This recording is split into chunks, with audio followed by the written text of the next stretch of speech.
speaking of the recent incident at Tawang, of course, our guys gave them a sound thrashing, which they don't want to admit to. What do you make of it, and do you think that we're going to be seeing more of these kind of Yeah, incursions? And that's a very interesting. also, Sorry to interrupt. Go ahead. Go ahead. also, since we were speaking of naysayers and we were talking about inconsequential characters, there was a Rahul Gandhi happened to Who's she? open his mouth. Yeah, exactly. Like I said, inconsequential, yet nevertheless noisy. So he says that India has given up its territory yet again, and that war is imminent and all of that. So Sure. would you care to respond to all of this? Well, I'm not going to respond to him because we're not trained to respond to our political leaders. But Yes. let me set the issue in perspective. Now, this tingling fellow, when we had that bridge collapse, fatal bridge collapse in Morbi, Gujarat, some months ago, he sent condolence messages to the president and the prime minister. I was worried. I said, where's he going to launch his next aggression? Because his sympathy is always a mask. Sure enough, we had Tawang come by. Now, I know that area very well, ma'am. I know Tawang well. I've been there several. I lost family there in 1962. It still hurts. I'm so I was sorry to hear 60 years ago. It still hurts. But now, the reality today is that this is not the India of 1962. Right? That time we fought very bravely, but there was no coordination. We were not well organized. And then those who could get away, they ran and came to Tezpur in whatever way they can. Now, the great thing about the Chinese, particularly about Ding Dong, they are predictably unpredictable. We know exactly what they are going to do next. So this time we were prepared. This is the age of satellite imagery. We knew these fellows were coming. We knew they were massing there. Whether they would dare to cross, that was in their minds. We welcomed them. They claim to be a hyper modern state, but they still fight with clubs and stones. That's their mentality. And we were ready. We had matching equipment. Now, immediately we said that so many of our soldiers were injured and 8 were in hospital. And I'm told one was badly hurt, but he's well on his way to recovery. We also hear, and again, I have no way of confirming this, that several of their chaps actually died.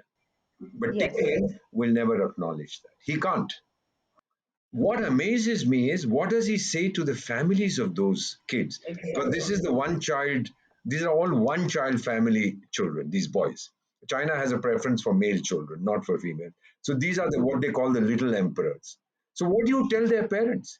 Who's going to sweep their tombs? They have a festival called King Ling, the sweeping of the tomb, or King Ming. What do you do? Who's going to clean their tombs? What do you tell them? Because that is a country in which the party owns the military and the party owns the country, not the other way around. But trouble is brewing. That zero COVID policy was an unmitigated disaster. So now they have abandoned it. And then the top health body in China, which is the National Health Commission, they've said that I'm sorry, we're not going to publish any more figures because those figures are not the figures are not reliable. So I asked one of my chaps, I said, one of my colleagues there, I said, what happened to this fellow for saying a thing like this? Is he still alive? He said, I don't know. The fellow who said this, he was the head of the commission. He said, because our own figures are not reliable.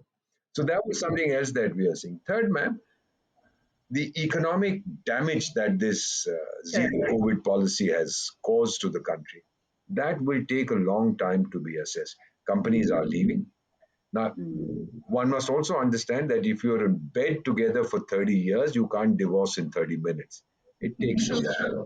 And the only nation that has the landmass, the educated manpower, the willingness, the willpower, the education levels to be able to welcome these companies into India, that is it. We are the only one. People say, oh, they went to Vietnam, they went to Indonesia. You know, ma'am, I don't know how much you have for dinner. Let's assume that, like me, you have one chapati or two. If someone were to give me 50 chapatis, I'd have an upset stomach. So the True. economy has to be able to absorb the money, the investment coming in. We are able to absorb it. This year, 2022, we are going to cross $100 billion, $100 billion Mhm. in foreign direct investment. We've crossed $100 billion in terms of remittances from the overseas, in what we call the NRIs. So we are seeing a lot of this now. I don't know if you've heard of. There's this company.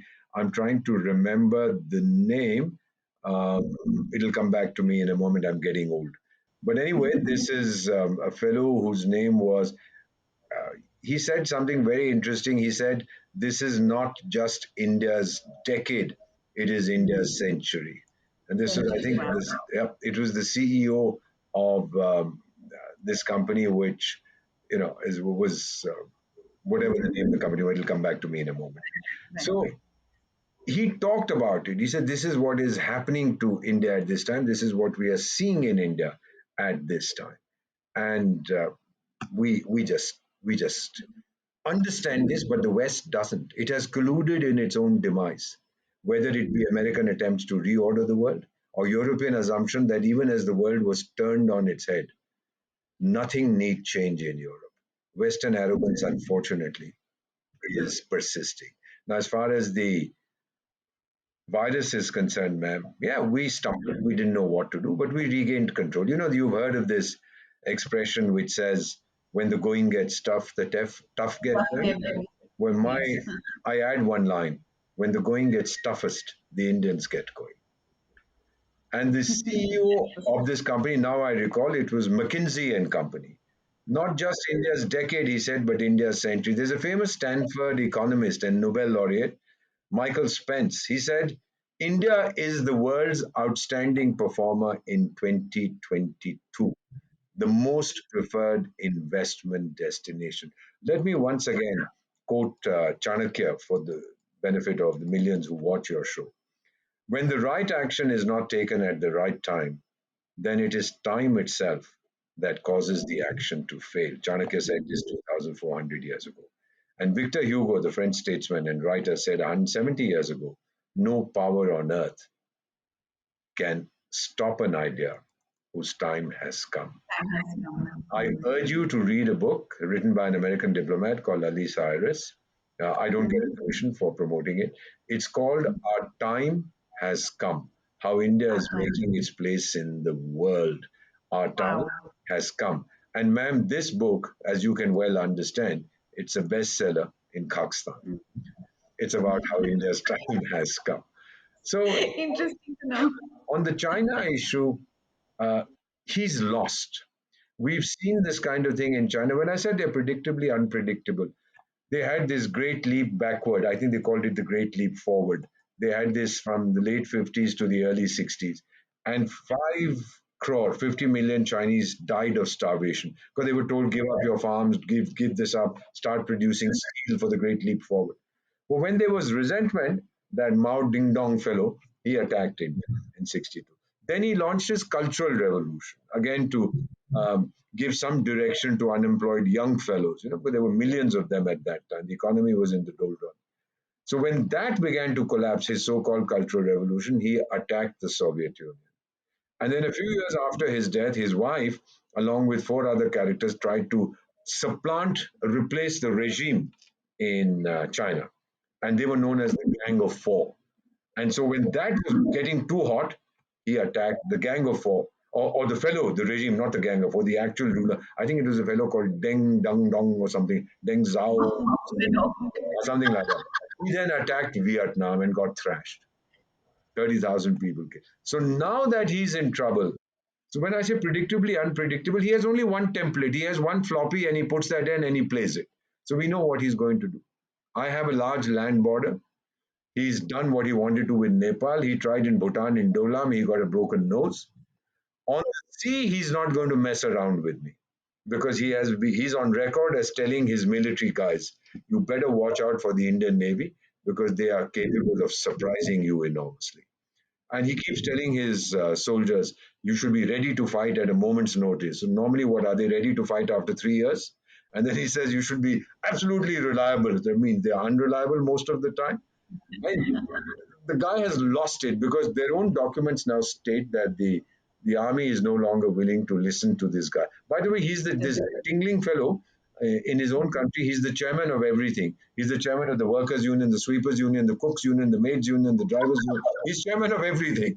So when you have something like this, and if you want to post, a driver from this city to that city, he has to personally approve. Total bureaucratic paralysis, we call it nirvana.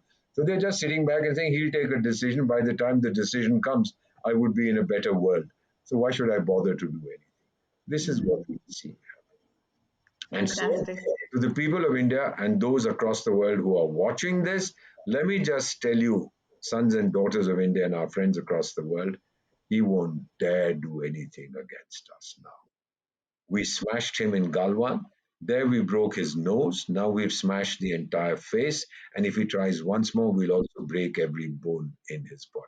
You don't mess around with the Indian military because the people of India are solidly behind the army.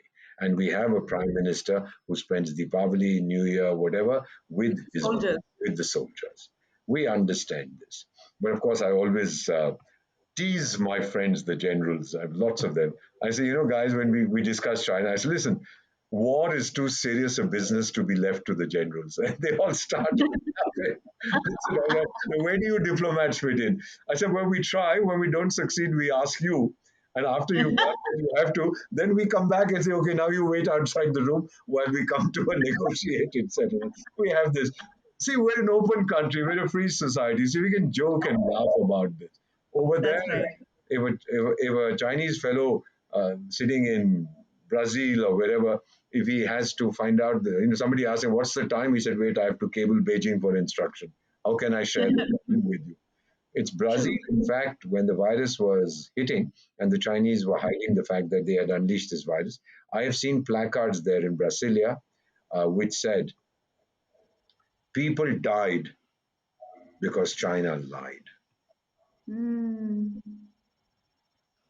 So you can Wow. imagine what it was like.